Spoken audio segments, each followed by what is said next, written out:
Welcome back to my top 100 board games list with entries number 31 through 40. We are getting to games I especially love, and I would be excited to play any of these. At least I would be excited in person. The theme for this list is money management. Money management happens to be a theme in 7 or 8 of these games, depending on what you do and do not count as money. So let's get right to it. Let's go to the list. My number 40 is QE, which I believe stands for quantitative easing. It is down 7 spots on my list. Its weight is about a 3, and it plays 3 to 5 players. So QE is a fascinating auction game. I tend to like auction games anyway, but what makes this one interesting is that you can bid literally any amount you can imagine. You just write it down. There's no limit. The only problem is, although you may win bids and get points for the things that you bid for, if you're the person who spent the most total money by the end of the game, then you automatically lose no matter how many points you acquired. What makes this tricky is that you don't have perfect information about who has spent what to that point, because you really only know your bid, and that's it. Like, each person takes a turn being the person who runs the bid, and they get to see everyone's bid that round. But that really only helps them with how much the winning bidder actually spent on it. So you know people tend to be winning a lot, but you don't know by how much they're bidding to get to those places. So there's this interesting simulation of an effect of inflation in the game that's really quite fascinating. And I always try to drive up the bidding aggressively every time I play it. It's a great game. It's one of my favorite light auction games, and maybe, it gets ahead of something I've played for longer in For Sale. That sort of fills a similar role as a light auction game. But I like this one better because of how open-ended it is, in terms of, like, again, you can literally bid anything you want to. It's just a matter of what's a good idea. And how can you trick other people into thinking that you've bid more than you actually have? That's the game to me. So it's a definitely a fantastic game, and one I'd be happy to play anytime. My number 40, QE. Okay, ready for this? Not quite as heavy as Gloomhaven, but pretty heavy. My number 39 is Twilight Imperium 4th Edition, which is down 7 spots from my last list. Its weight is about a 9. I nearly put it at 10, but I think there are more complex games. And plays, well, probably 4 to 6 players. So I'm just going to put this down. Twilight Imperium is a fascinating game. It's an event game because it takes so long to play. It is a game where if you are playing even 4 players, which is the lowest I would actually play this game at, 3 just doesn't have enough politics going on to make it worthwhile, I think. You are probably playing for a good 4 or 5 hours minimum, possibly more than that. If you're playing a full 6-player game of this, yeah, you could be pushing 8 or more hours, especially since when you get into games of that length, you're probably looking at taking multiple breaks along the way, as well. So it's a game. It's difficult to explain. It's considered a 4-act game, which is expand, explore, exploit, and exterminate. Although there's not much explore in this one, since you kind of see the whole lay of the land for the entire galaxy all at once. But it is considered an example of that genre, and I really like it. I like having an entire day set aside for one game. I don't do this a lot, and I especially haven't been doing it lately. But I've played the 3rd edition, which was from 2005. This one's from 2017. A couple of times, and I played the 4th edition a couple of times. I do like the 4th edition a little bit better. It seems just a little bit smoother. It seems no shorter, which was sort of what I thought they might do with the 4th edition, is try to cut down on the playtime, but they really didn't do that. You're picking actions, and the actions that you take can potentially let other players do certain things. at the same time, depending on which ones you get, but you get a special bonus. So it takes something from Puerto Rico and sort of inserts it into this game, which was in the 3rd edition, but they just smoothed it out a little bit in this one, and you're traveling across the galaxy, conquering planets, getting resources, pumping that into new technologies and building your war machine, and either trying to go after various objectives which can be aggressive, or they can be more like just have certain resources and certain combinations at certain times, and then it's just a race to 10 points. Which is taken from Catan, I think. So it borrows from a couple of Euros, but this is definitely not a Euro experience. It's more of a pure... It's not a pure Ameritrash game, because it's very much has those Euro elements here. And they just sort of smooth over the experience. And honestly, that's often all I'm looking for. I'm just looking for the smoothness and the fact of it's like, okay, let me just concentrate on how I'm going to try to get 10 points faster than anybody else. And you can do that by going aggressively after other players in this game, but you don't have to. And it sort of depends a little bit on sort of what objectives you're being pushed to by your secret objective cards, and whether or not they're telling you you're going to get points for attacking other people, or you could get points for much more peaceful things. So that is my number 39. Although there are 38 games that I say I like more, I don't know if there are 38 games, in fact I know there are not 38 games, that would excite me as much to play, because I know if I'm playing this, I'm in for a long and fulfilling experience. So I'm super happy anytime I can get this to the table. So it deserves a spot in my top 100. It's just kind of a hard one to like pick a spot for it, and I think like just inside my top 40 is probably about right for what it is. So that is my number 39, Twilight Imperium 4th edition. My number 38 is actually really interesting, coming off having just talked about Twilight Imperium 4th edition, which is pretty much the longest game I own. We're going right into the game that is probably the most complex that I own, which is Mage Knight, the board game. I think it's just called Mage Knight board game. Yeah, I don't see it anywhere in there. It is up 3 spots, so it's climbed slightly. Its weight is 10 because this is the heaviest end of it, and it's not even that massively overwhelming of a box.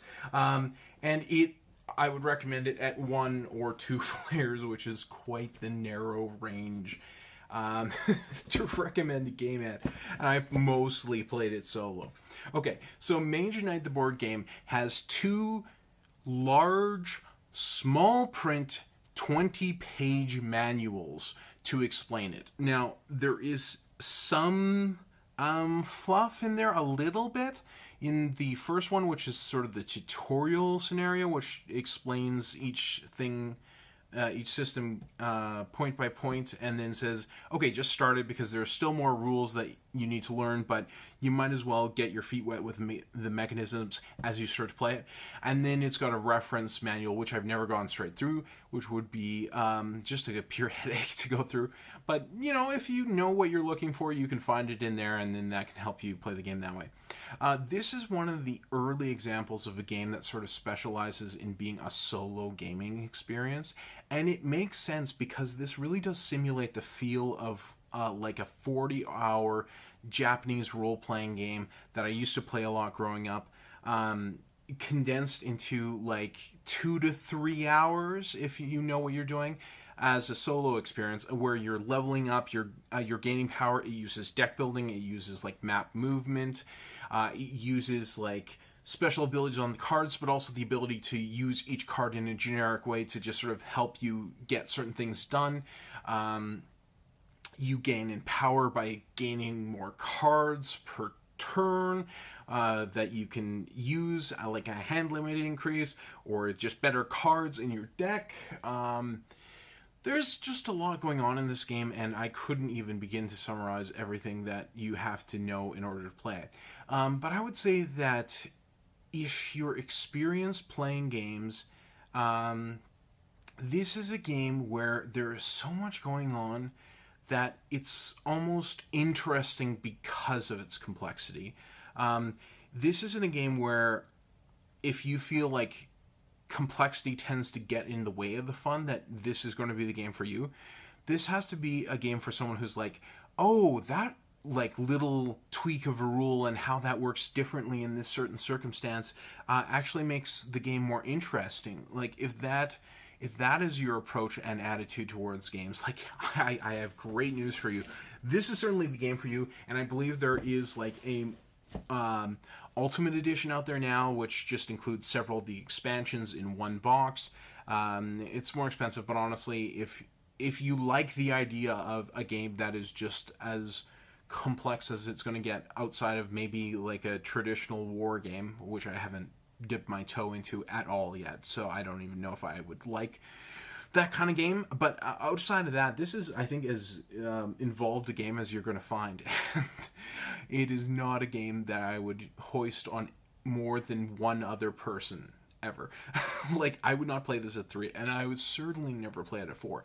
I might play this with one other person competitively or cooperatively, because you can play multiple modes, which is a nice thing and gives the game some replay value. But yeah, it's just there's so much going on. Like, trying to explain this game to someone, which is why I'd probably play it with him cooperatively to start, honestly,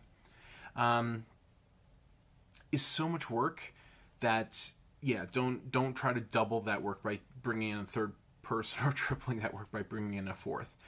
But yeah, it really does create that feel of like going on a fantastic adventure and ending up with a much more powerful character than you had at the start by the end. Whether or not you win, that tends to be reliable. But it is still challenging to win. So the niche for this one is fairly small. I think modern board games are for everyone, but I don't think all modern board games are for everyone. And some of them are for very specific select audiences, and this is the case of, yes, it being that. I'm not even 100% convinced that this is exactly for me, but it's close enough that I really like it. And I think if you are attracted to complexity, if you're attracted to like deep, involved role-playing games on the computer or console, this would be a fantastic one to take up. So that is my number 38 Mage Knight board game. My number 37 is Wingspan. Wingspan is up 8 spaces on my list. Its weight is about a 5, medium weight, and we'll play probably 1 to 4 players. Well, I have played it solo. I did like it solo.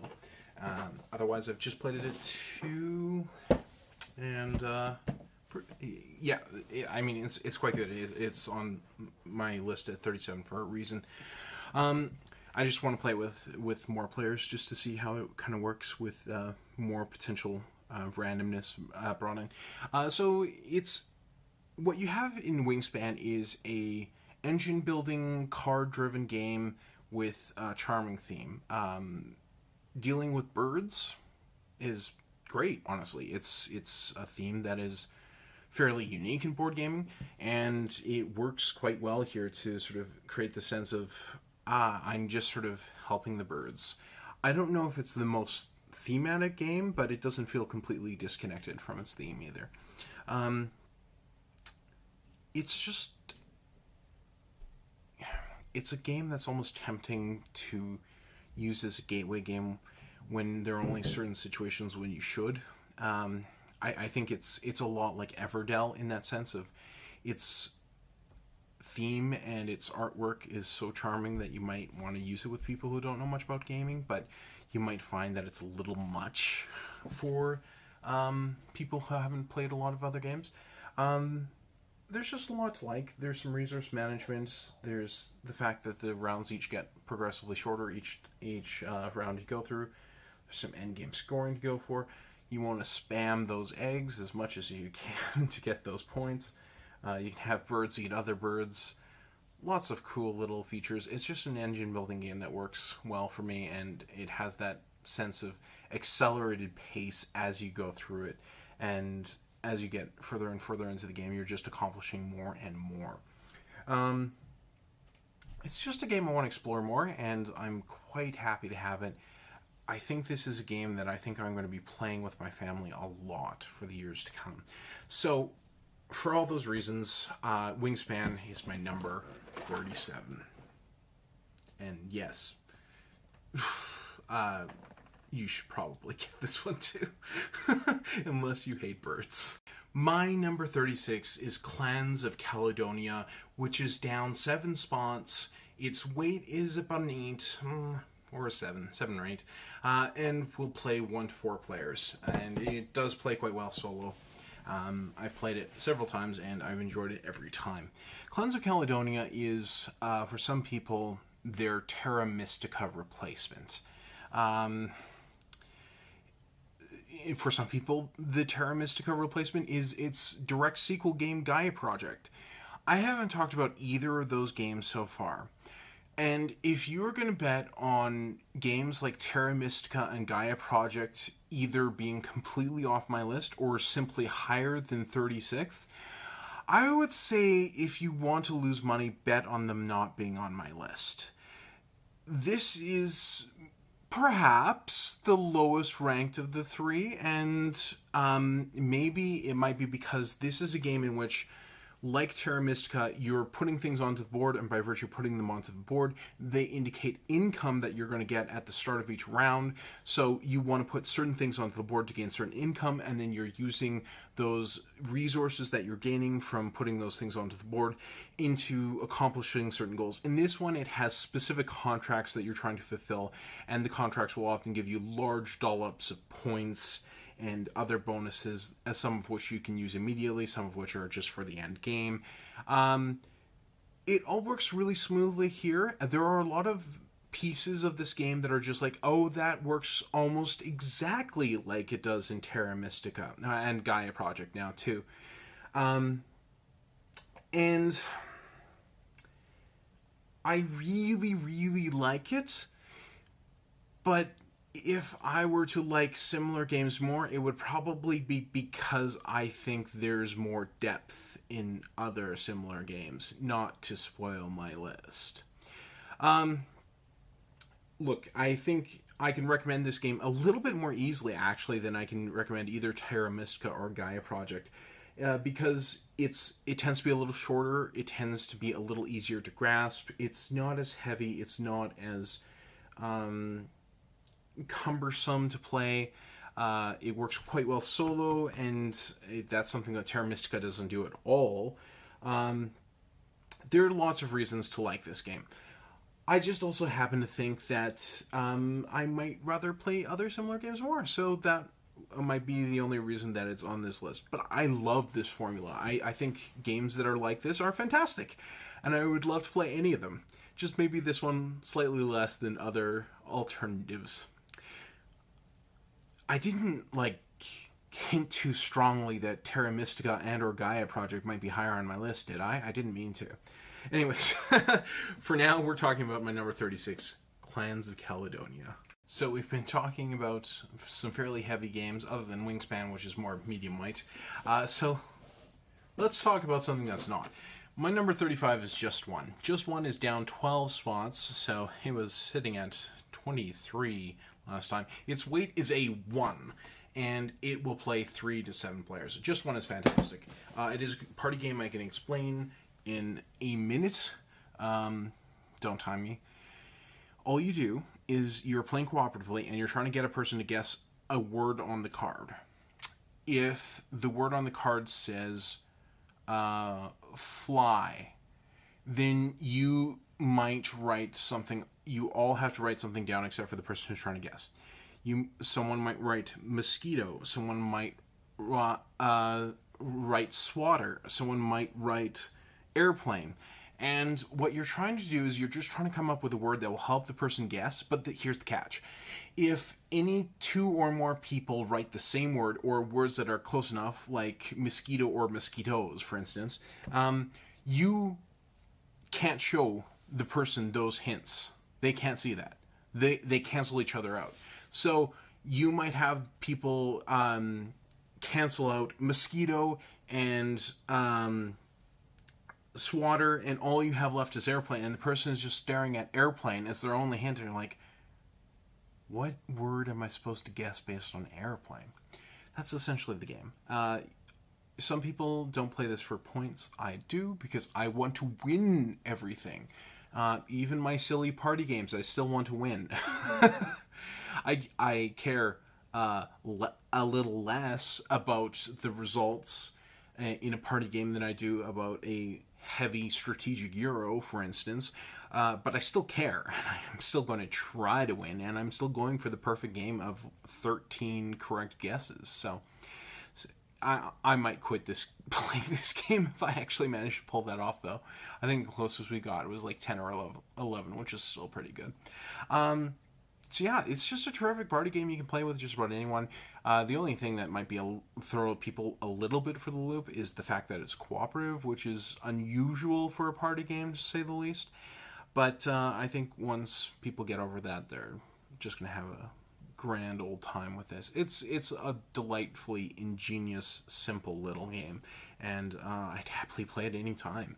So if people tell you I only care about heavy economic Euro games, it's not true.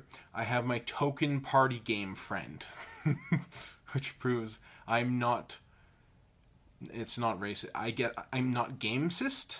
So, anyways, my number 35, just one. My number 34 is a game I recently acquired after having played it several times and wanting to own it, but never quite getting around to buying it. I now have a copy along with its expansion. It's Cyclades. It is. It was actually 34th on my list last time, so it's exact same spot. Its weight is about a 7, and it'll play 3 to 5 players. I believe with the expansion you can add a 6th player if you want.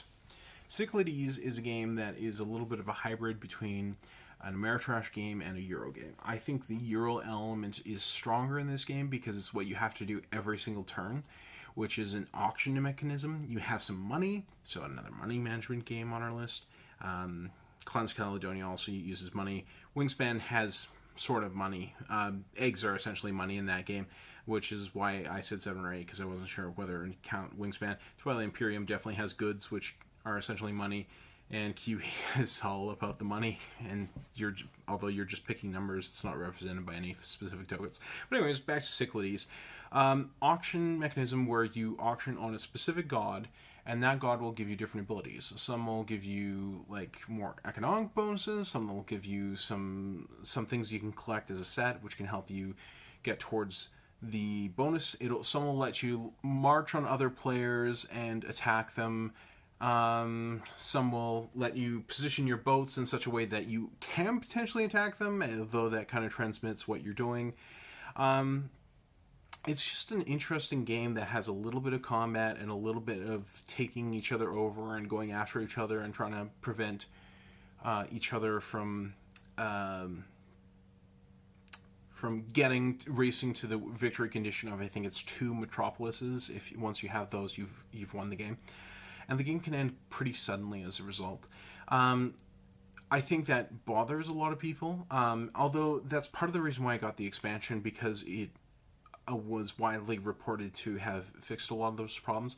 I played it once, but I played it in such a way that I didn't really strategically use much of the new stuff from the expansion very much, so I didn't get a good feel for how the expansion affected the game. I basically played a strategy that I could have played without the expansion being out at all. And it worked and I won.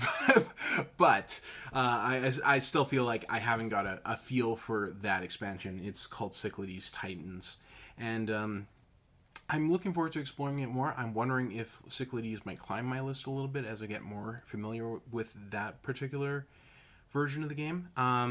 But even as it stands now, I just really like it. It's a really interesting game where you're having to bid and nobody knows exactly how much you have to bid, and then which actions are you going to go for, and the fact that only one person per round can get each of the different actions, each of the different gods that you can go for, and the fact that you get like some economic bonuses if you just sort of settle for the loser god, essentially. I don't think he's supposed to be a loser. I think you're supposed to be the loser for needing to appeal to him in poverty. That seems to be more of the thing there. Yeah, it's just a game I've really liked every time I've played it, and I really want to explore it more. So that is my number 34. We'll see if it moves next time. Cyclades. Someone's got to play this with me soon. My number 33 is Power Grid. Power Grid is down 17 spots, so it's fallen a bit. Its weight is about a 7, and it plays 3 to 6 players. It will technically tell you that you can play 2 players. I don't get it. I don't understand why you would want to do that for an auction-oriented game. Okay, so Power Grid is essentially 3 different games combined into one. One of those games is bidding for power plants. The second thing is buying resources so that those power plants fire off and power cities. And the third game is an area control kind of game where you are claiming specific cities that you can power, and depending on how many cities you can power based on the quality of the power plants and how many resources you have for each of those from the second phase, and which of the cities that you have on the map in the third phase, you will get cash. And that cash will then let you feed back into those other 3 phases. But it's also got an interesting turn order mechanism where you basically don't want to be first. You get all the advantages if you are later. If you're first, you have to bid first for power plants, which is unfortunate because it means you're probably paying more. It also means you buy resources after other people, which means after other people have depleted the resources and made them more costly, then you have to buy. And then you have to buy places on the map after everyone else has already bought their places on the map and potentially cut you off from where you wanted to go. So there's this sort of push and pull back tugging mechanic where if you're not doing as well as another person, there's some mechanisms within the game to kind of help you catch up again, which is nice. And I like auction elements in games anyway. There's a very strong money management aspect to this game because it's not only about how are you going to spend your money, it's about how much do you think you can feasibly afford to distribute to each of these things. And it's really inconvenient that you have to bid for power plants first, because that's where you can potentially sink a lot more money than you intend to, and that's before you have to pay for resources, which again might not be at the rate that you're hoping for depending on what power plants people buy. So it's a clever sort of interweaving set of mechanisms.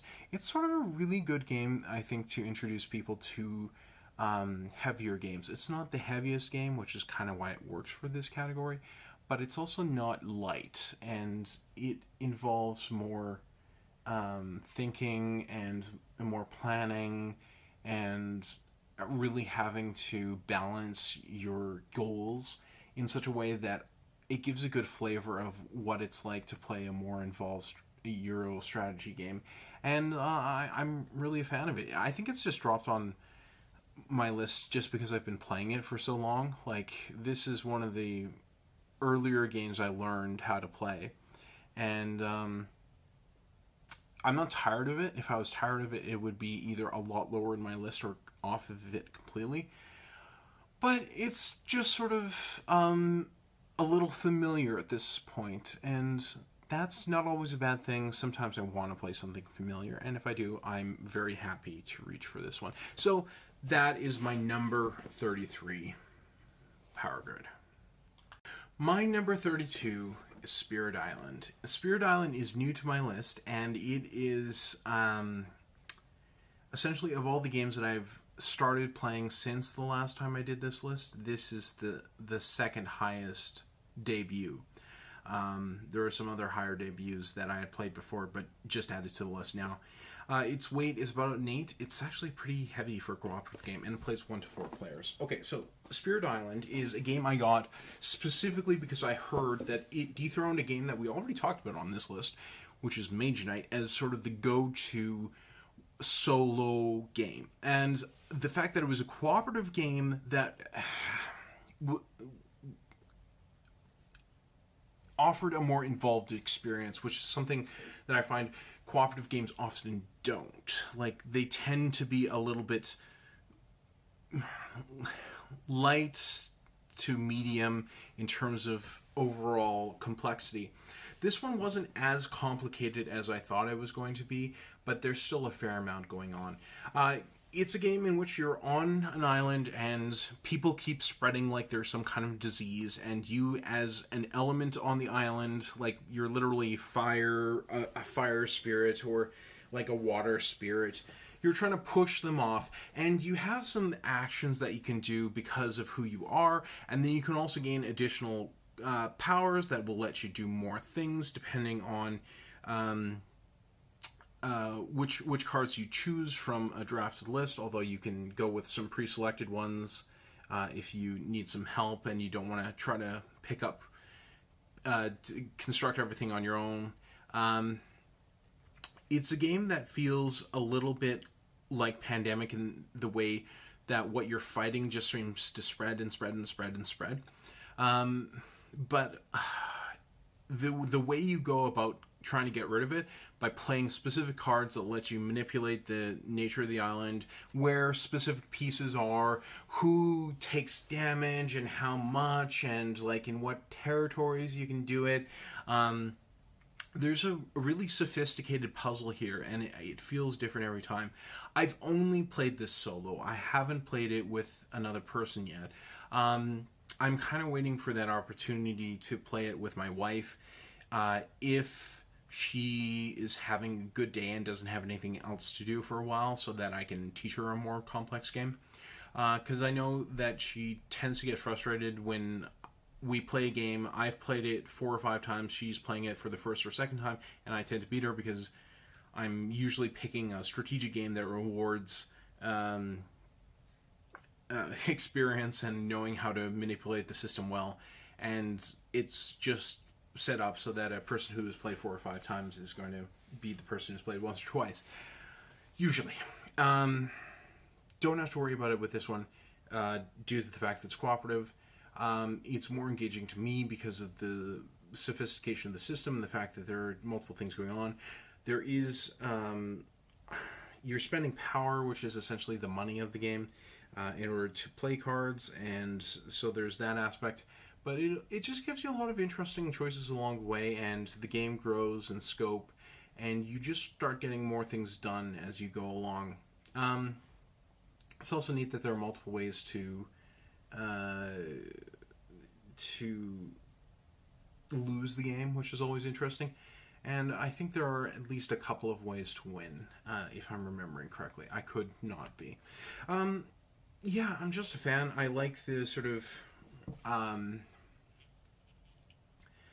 I don't necessarily need all of my games to be trying to be fight the power anti-colonialist themes. But I think I'm willing to take this on because that's actually relatively rare, and there are a lot of games with like specifically colonial themes. So having something that goes against the grain is actually kind of interesting. I'm sure I would get sick of it if like every second game was like this after a while.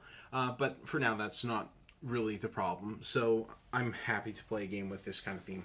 So that is my number 32, Spirit Island.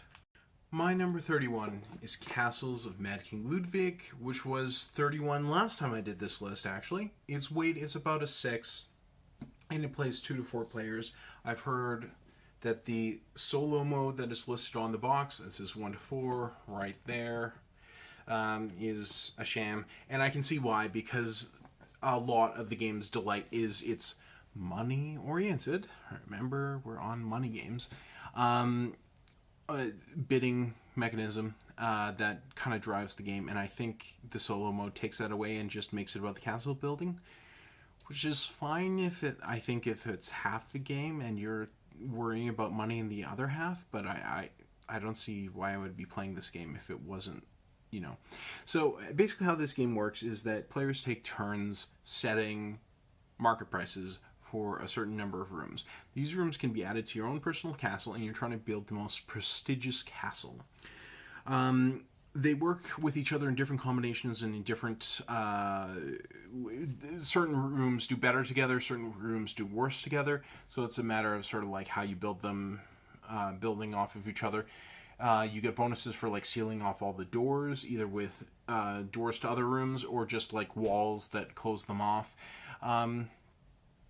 You are creating this really sort of unusual looking thing in front of you, which is kind of neat. It does seem like it's a castle of a king who happens to be mad. So, it points for theme there. But that auction mechanism is really intriguing, where it's like you set the prices, and if a person buys something at a price, they pay you directly. And then after everyone else has set the prices, after everyone else has bought their whatever they're going to buy from you, you take your money and then you can buy those same things that were available to the other players at the prices that you set them. So if there's like one room you particularly want, you have to set it high enough that other players aren't going to buy it, but low enough that you yourself will still be able to afford it. And so that's the trick and the crux of the game. I love it. I think it's a fantastic game. I just wish it actually had a credible solo mode. I heard this one was on Kickstarter recently, and it was a deluxe-fied version, and I was like, well, that sounds nice, but I mean, I already have this, and I like it quite a bit. I don't always need the upgraded components, and sometimes I like it, but it usually has to be a game where it's like either the game benefits a lot from having the additional stuff, an expansion like Titans is for Cyclades, where it's supposed to make the game much, much better, or it's a game that I really, really like and want to play a lot anyway, like a Terra Mystica. I got the Fire and Ice expansion because I just love Terra Mystica, and that might be slightly higher on my list at some point. Anyways, that, though, is my number 31, Castles of Mad King Ludwig. It is my Carcassonne replacement. So that was my number 31 through 40 favorite board games. I love all of these games and would be incredibly excited to play any of them. So we're definitely into games that I'm just super stoked to be talking about. Let me know what you thought of each of these games. You'll notice that I actually had a physical copy to show you for every single one of these, and that's going to probably continue through most of my top remaining 30, because I just happen to love these games, and so they tend to be in my collection. Even a couple of these I recently picked up, like Cyclades and Spirit Islands, and yeah, happy to play these anytime. So let me know what you thought. I'll see you next time.